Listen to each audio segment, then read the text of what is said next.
ابن ماجہ میں نبی پاک صلی اللہ علیہ وسلم کا فرمان ہے، حضور علیہ السلام نے فرمایا ہے کہ ہر صدی کے سرے پر، ہر صدی کے آخر پر اللہ تعالیٰ میری امت میں ایک ایسا شخص پیدا فرمائے گا جو میرے دین کو نئے سرے سے تازہ کر دے گا۔ اللہ کے محبوب علیہ السلام آخری نبی ہیں۔ حضور علیہ السلام کے بعد اب نبی کوئی نہیں آئے گا۔ اب علماء، اولیاء، صوفیاء یہ دین کا کام کریں گے، اور جو ہر صدی کے سرے پر شخص آئے گا اس کو مجدد کہتے ہیں، تجدید کرنے والے، دین کو نئے سرے سے زندہ کر دینے والے۔ مجدد ہر زمانے میں رہے، ہر صدی میں رہے۔ امام شافعی بھی مجدد تھے، حضرت عمر بن عبدالعزیز بھی مجدد تھے، شیخ احمد فاروق سرہندی بھی مجدد تھے۔ ہر صدی میں مجدد رہے۔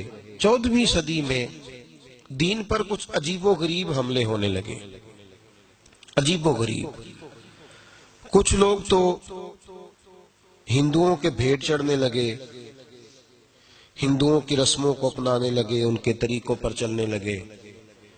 کچھ لیڈر جو تھے وہ ہندو مسلم اتحاد کا نعرہ لگانے لگے، بھائی بھائی کہنے لگے۔ اس کا نقصان یہ ہو رہا تھا کہ مسلمان اپنے عقائد و نظریات کو چھوڑ کر ہندوانہ رسمیں اختیار کرنے لگے تھے۔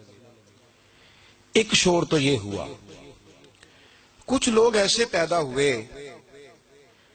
جن لوگوں نے توحید کی آڑ لے کر نبی پاک صلی اللہ علیہ وسلم کی ذات کے بارے میں عجیب و غریب جملے کہنے شروع کر دیے، عجیب و غریب، اور نظریات غالب آنے لگے۔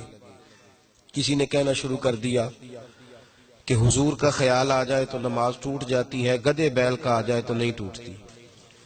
کسی نے کہا لاٹھی تو فائدہ دیتی ہے، محمد اور علی تو اتنا فائدہ بھی نہیں دیتے صلی اللہ علیہ وسلم۔ کسی نے یہ کہنا شروع کر دیا یہ قابل توجہ باتیں ہیں، ان پر غور کریں، یہ کوئی معمولی بات تھوڑی ہے کہ اتنا بڑا جملہ کوئی کہہ جائے۔ ایک شخص نے یہاں تک لکھ دیا کہ جیسا علم حضور کو ہے ایسا تو جانوروں، پاگلوں سب کو حاصل ہے۔ اس حد تک لوگ چلے گئے، اس حد تک۔ اور میں بڑی معذرت کے ساتھ، میری درد مندانہ اپیل ہے، میری گزارش ہے ان لوگوں سے جو بعض اوقات وکالت کرتے ہیں ایسے جملوں کی، نہیں یہ مطلب ہے یا نہیں یہ مطلب ہے، تو بھائی اللہ نے قرآن پاک میں تو کہا یا ایھا الذین آمنوا لا تقولوا راعینا وقولوا انظرنا، کہا ہے میرے محبوب کے غلاموں، اے ایمان والو، جس لفظ کی وجہ سے میرے نبی کی بے ادبی کا شائبہ پیدا ہو سکتا ہے، شک ہو سکتا ہے کہ اس لفظ کی وجہ سے بے ادبی ہو، تم وہ لفظ بولنا ہی چھوڑ دو۔ اتنی تعظیم سکھائی اللہ تعالیٰ نے۔ لوگوں نے اس طرح کے جملے کہنا شروع کر دی۔ اب بڑا مشکل ہوتا ہے میدان میں نکل کے کسی کو لتاڑنا، اس کو روکنا، بڑا مشکل ہوتا ہے۔ کسی نے کہا حضور کے بعد بھی نبی آ جائے تو ختم نبوت میں فرق نہیں پڑتا۔ لوگوں نے اس طرح کے جملے کہنے شروع کر دیا۔ ایک ہندو مسلم اتحاد کا نعرہ، ایک مسلمانوں کا ہندوؤں کے ساتھ گٹھ جوڑ لیڈروں کی وجہ سے بے شمار برائیاں ہندوستان میں پھیلنے لگیں۔ حالات بڑے دگرگوں تھے، لوگ پریشان تھے۔ یکا یک بریلی کی دھرتی سے ایک شخص بولا، بریلی کی دھرتی سے ایک شخص بولا، جنہوں نے علم تھاما، جنہوں نے سب سے پہلے تو ان لوگوں کو کہا جو ہندو مسلم اتحاد کا نعرہ لگاتے تھے، فرمایا نا، مسلمان رسول اللہ والے ہیں، یہ رسم اپنائیں گے تو وہ والی جو ان کے نبی نے انہیں حکم دیا ہے۔ ہر اس رسم سے منع کر دیا، یہاں تک کہ فاضل بریلوی علیہ رحمہ کا یہ فتویٰ موجود ہے ان کی کتابوں میں۔ کسی نے کہا حضور ہم ہندوؤں کے طریقے پہ نہیں چلتے، ہم ان کی کوئی شے نہیں اپنائیں گے، صرف یہ بتا دیں کہ ان کی مجلس میں، محفل میں، ان کے میلے میں جانا جائز ہے۔ آپ نے فرمایا تم رسول پاک کا کلمہ پڑھنے والے ہو، تمہیں وہاں قدم رکھنے کی بھی اجازت نہیں۔ عشق رسول کی علامت بن گئے فاضل بریلوی۔ 1876 میں پیدا ہوئے، 1921 میں وصال فرمایا۔ 4 سال کی عمر تھی جب استاد کے پاس لے گئے، استاد کے پاس، اور استاد نے سبق شروع کرایا۔ 6 سال کی عمر تھی جب فاضل بریلوی نے پہلی دفعہ ممبر پہ بیٹھ کے نبی پاک کا میلاد پاک بیان فرمایا۔ 13 سال میں اعلیٰ حضرت نے سارے علوم پڑھ لیے تھے، اور روایتوں میں اختلاف ہے لیکن آپ کی عمر پوری 20 سال نہیں تھی، پوری 20 نہیں ہوئی تھی۔ جب اعلیٰ حضرت فاضل بریلوی رحمت اللہ تعالی علیہ کے پاس ایک درویش آئے تو کہنے لگے آپ کا حصہ ہے، ظاہری علم تو حاصل ہو گیا پر باطن کے نور کی بھی بڑی ضرورت ہے۔ آپ کو اور آپ کے والد گرامی کو مارہرہ شریف لے گئے، وہاں ایک سید بزرگ تھے، سید آل رسول مارہ روی، 21 سال مجاہدے کراتے تھے، پھر کسی کو خلافت دیتے تھے۔ فاضل بریلوی کی عمر پوری 20 سال نہیں تھی۔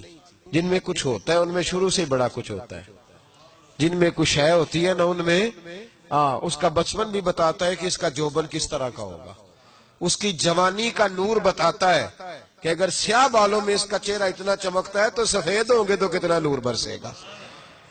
جوبن بتاتے ہیں، جوبن کیفیات بتاتی ہے۔ تو اعلیٰ حضرت ابھی پورے 20 سال کے نہیں ہوئے تھے، پیر صاحب کی خدمت میں حاضر ہوئے۔ پیر صاحب نے مرید کیا کہ حضور غلامی میں قبول کر لے۔ جس وقت مرید کیا نا ساتھ ہی خلافت دے دی، پہلے دن چلو خلافت۔ 20 سال سے کم عمر جس آدمی کو آپ اندازہ کریں پورے بال نہیں آتے، خلافت دے دی۔ تو جو دائیں بائیں لوگ رہتے تھے کہنے لگے حضور ہمیں 13 سال ہو گئے، 22 سال ہو گئے، ہمارا بھی کچھ سوچے۔ ان کو آتے ہی آپ کا تو یہ طریقہ ہی نہیں، یہاں تو لوگ بڑی مشقت کے بعد۔ تو سید آل رسول مارہ روی سید زادے تھے، رو پڑے، فرمانے لگے لوگ کالے دل لے کے آتے ہیں، عمر گزر جاتی ہے انہیں سفید کرتے، انہیں چمکاتے عمر گزر جاتی ہے، یہ دل ہی بڑا سفید لے کے آیا ہے۔ میں نے تو ایک نسبت دی ہے، ایک گرہ لگائی ہے، بس تھوڑی سی نا اس کو نسبت کی ضرورت تھی، وہ نسبت دی ہے۔ اور فرمایا میں تو خود بڑا پریشان تھا کہ رب قیامت میں پوچھے گا عمل بتا تو کیا دکھاؤں گا، اب میں مطمئن ہو گیا ہوں۔ اگر اللہ نے مجھ سے پوچھا نا رب کریم نے کہ آل رسول کیا لے کے آئے ہو تو میں احمد رضا کا ہاتھ پکڑ کے کہوں گا یا اللہ یہ میری کمائی ہے۔